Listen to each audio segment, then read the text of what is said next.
80448 The public hearing to allow applications for zoning map and zoning text amendments concerning the former Parkway Hospital rezoning.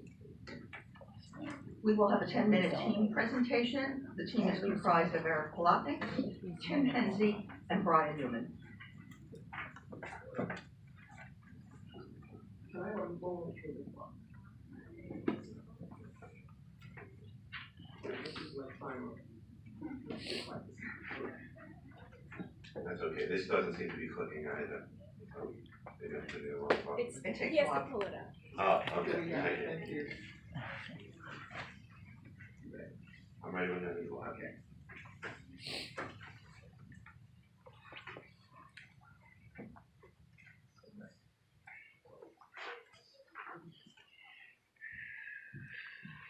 Oh, there it goes. Yeah, it came up.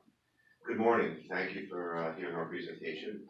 My name is Eric Palatnik. I'm an attorney among many people here. It's nice to see everybody. Happy holidays, first of all. Quickly approaching. Next week at this time, we'll all be ready for it. Today, we're ready for housing in Queens, in Forest Hills. We have a really exciting project for you that hopefully you've heard about. It's the old Forest Hills Parkway Hospital. It's been derelict for more than a decade. It's been the subject of an arsonist, the subject of graffiti, and it's been really rotting away.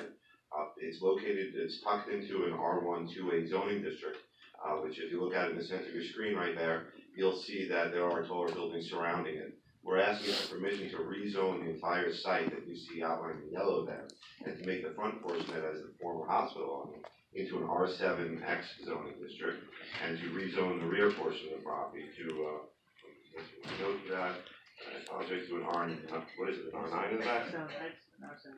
R7A, I messed up the two. An R7A in the front and an R7X in the back. If you grant us this approval, that'll give us the ability to create a fully affordable senior development on the Parkway Hospital building. We'll be adding 2 floors to the 6-story building.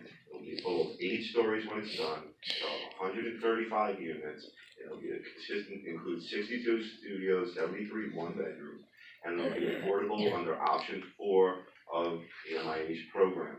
The reason we chose option 4, and I'll touch on that right away, is because we worked very closely with the councilwoman, Karen Kozlowitz, to achieve the development that we're creating here today. Ms. Kozlowitz, or Councilwoman Kozlowitz, was very insistent on the target AMIs that she was trying to achieve.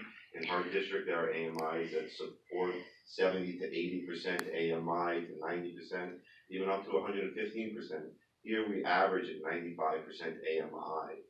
The other thing that's important to focus upon when we talk about this application is we're not using any government money to build this development at all. The concept behind the development is that the tower portion that we're asking to build, which I'll show you in a second, will subsidize the affordable component. So that is, there will be a 421A component to it, but that is the only government funding. Going through the project a little bit more, so you can familiarize yourself now, you have a background. This gives you some imagery of the Parkway Hospital building that we were looking at from an aerial perspective a few moments ago. As you can see, the building is rather derelict, and going around the site, you can see the proposed zoning districts here. The R7A district is what I mentioned earlier, where I just have the districts, and R7X on the back. The R7X on the back holds for the 14-story building, and what we're going to talk about a little bit more as I go through it, is that portion of the lot fronts up against the service road of the Grand Central Parkway. So the idea again is that even though we are wedged within an R1-2A district, we're really on the edge of it, buffered by the existing hospital that's 6 stories tall that we're adding on to. And the taller building, which is taller than other buildings around it, is not impacting the surrounding community because it is set back from all the lower buildings around it. This gives you the tax maps. I'll click right through this. This you've seen. This gives you some imagery of the building. Right here, you're looking at the senior housing development. The portion up until the setback is the existing 6-story building. The 2 stories are being added up on top of that.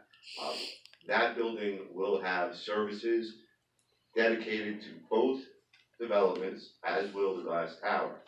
But this building will be very specialized in the sense that it will provide senior care facilities within it. Meaning that there'll be a recreation room. Well, the recreation room, there'll be senior programs that'll be offered within the recreation room geared towards the senior. There's rooms downstairs that have more flexibility. They could have visiting doctors come in, visiting nurses come in.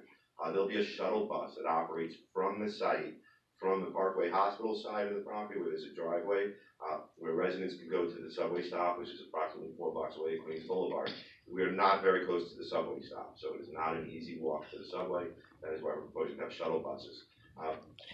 Going through the development a little bit more, this brings you to the 14-story side of the building.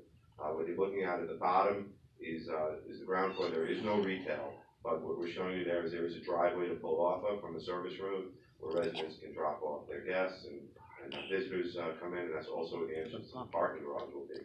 The building will have a total of 180 parking spaces. It's only required to have 149 parking spaces. So we're slightly overparked for a couple of reasons, not the least of which is PS 196, which is next door to us, which is having extreme problems with parking in the area. And we are dedicated to working with them to alleviate some of that. We're scheduled to meet with them in a few weeks.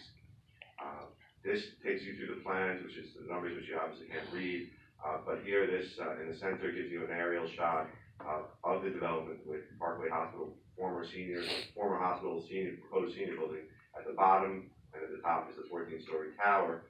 But in between them, you see there's a garden area which mimics the rest of Forest Hills, which has this sort of layout between buildings. If you look between the buildings in Forest Hills, you'll see that there's open grassy courtyard areas, interconnections between all the buildings.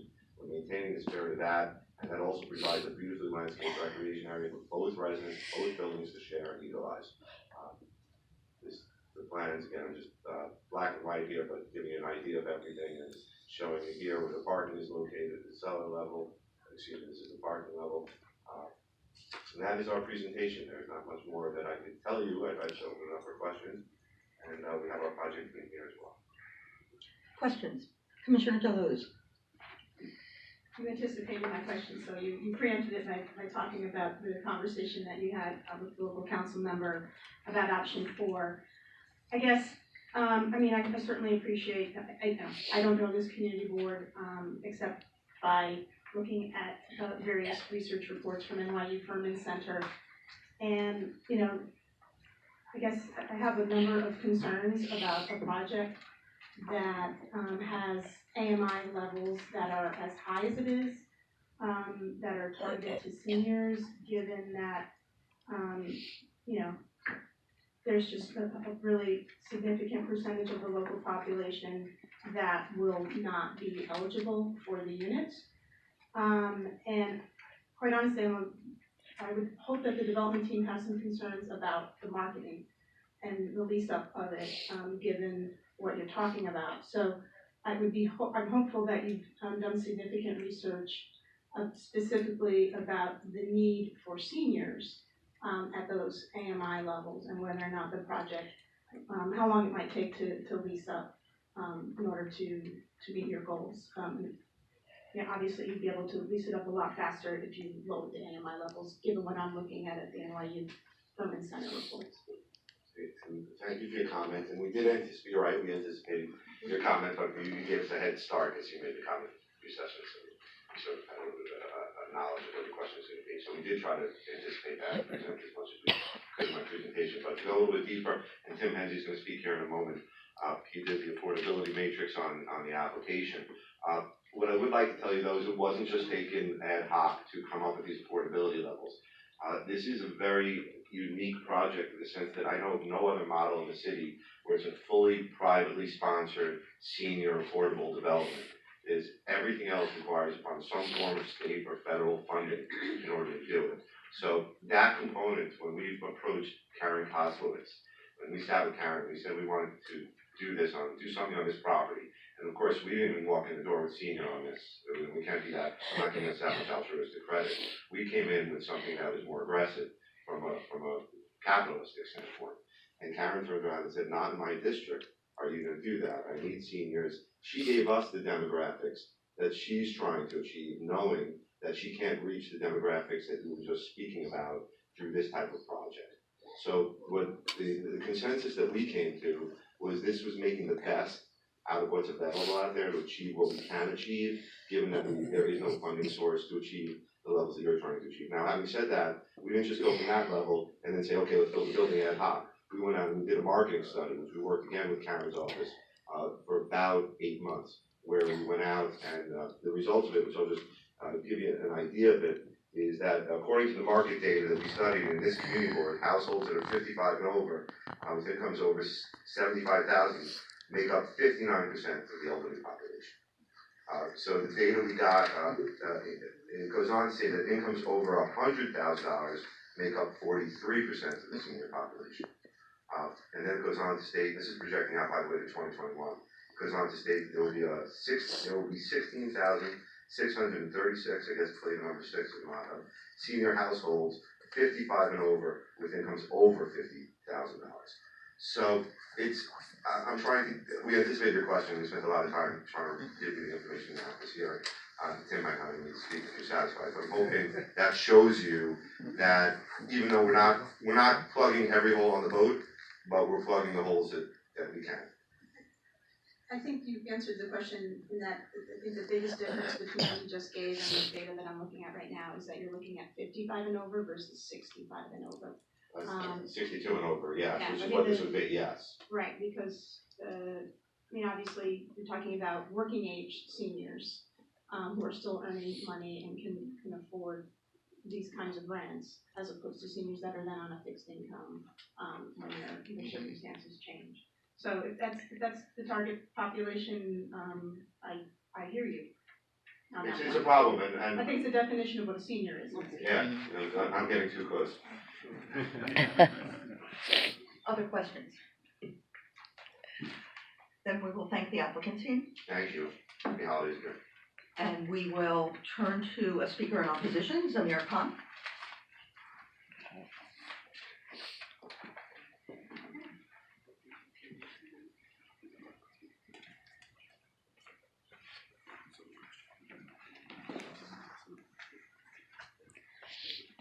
Good morning, Chair Lago and members of the commission. My name is Zamir Khan. I work in the Upper East Side of Manhattan as a doorman. I've been a member of 32BJ. Thank you. Sorry about that. I've been a member of 32BJ for the past 9 years. As you heard previously, we represent over 80,000 members who are all members in the service industry here in New York City. Like many New Yorkers, we're concerned about the rising cost of housing in our neighborhoods and throughout the city. We're here today to ensure that the community uses all of the tools at its disposal so that the people who live and work in Queens can afford to remain and live with dignity. As you know, we believe that in order to create a more equitable New York, developers should commit to providing good building service jobs that pay family-sustaining wages and give workers dignity. Allberg Grand Central LLC, an affiliate of Jasper Venture Group, has expressed an interest in providing prevailing wage building service jobs at this site and have reached out to us here at 32BJ.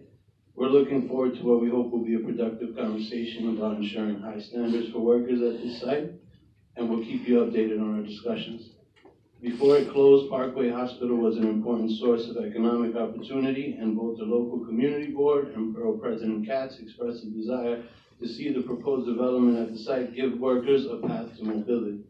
We respectfully urge you to recommend that Allberg Grand Central LLC commit to prevailing wage jobs for building service workers as part of your decision on this project. Thank you for having us, and have a happy holiday. Questions for Mr. Khan? Thank you.